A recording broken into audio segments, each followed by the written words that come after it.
Have you ever wondered what lives deep in the parts of the world where no one ever goes? The places without roads, without people, without light?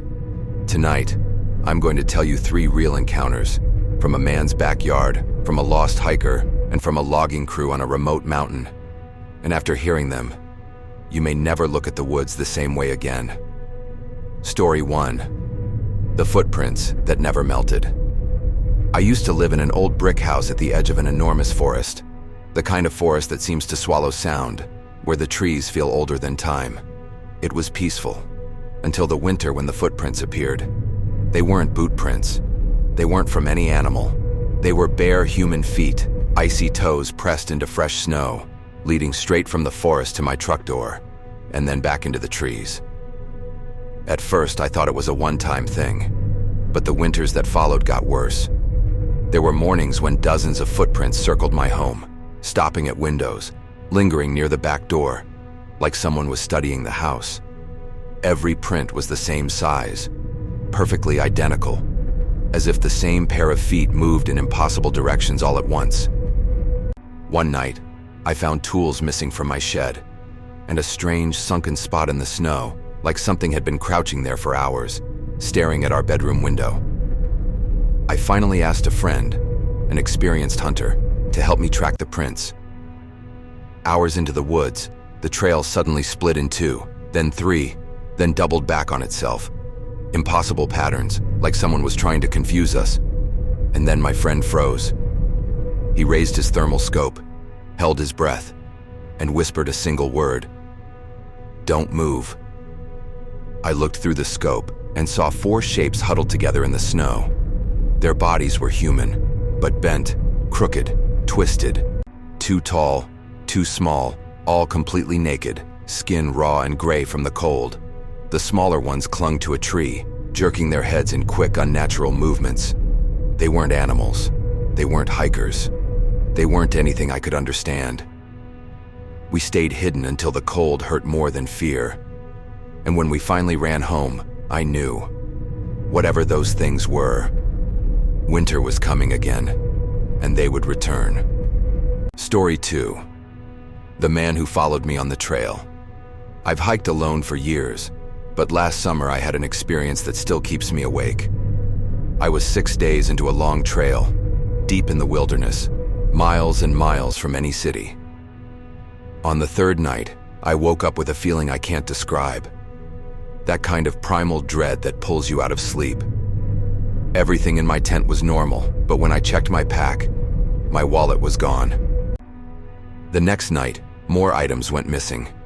A lighter, food bars, a knife. Someone was stealing from me. Not attacking, not speaking. Just taking things, piece by piece, like they were testing me. By day 5, the paranoia had rotted my brain. I heard footsteps behind me, saw shadows dart between trees, twigs snapping where nothing stood, even hallucinated stepping into ice-cold water that wasn't really there. But the worst came on the final night. I was only a few miles from the end of the trail, hiking in the dark. When I stopped to catch my breath, I heard slow, heavy steps behind me. I turned my flashlight, and something slid behind a tree. I shouted. A figure stepped out. A man, or something once shaped like one. Filthy, covered in scratches, hair matted across his face, and he was wearing my missing shorts. He smiled, this animalistic, contorted grin, and took a step toward me. I fired a warning shot beside him. He flinched, hissed, and sprinted back into the trees like a wild thing. I never hiked alone again. Story 3. The voices on the mountain radio. My friend's father was a logger deep in the Pacific Northwest, working long nights with heavy machinery in places no person should be alone. One season, he and a partner were assigned to a mountaintop job so remote it took the company 3 weeks to clear a road just to reach it. On the 10th night, their radios started picking up voices.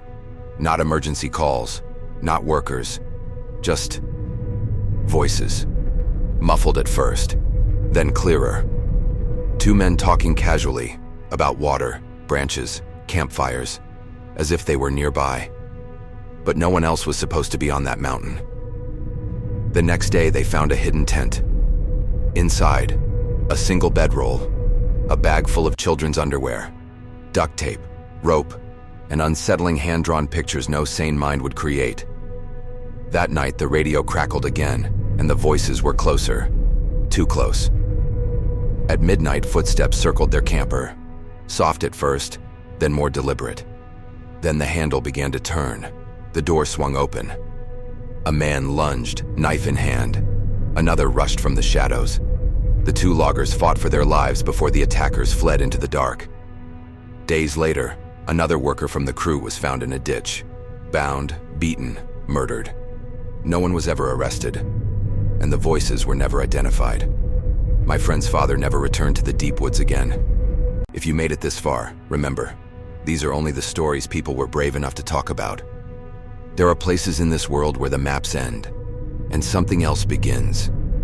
If you want more true encounters, unexplained mysteries, and dark stories like this, hit subscribe.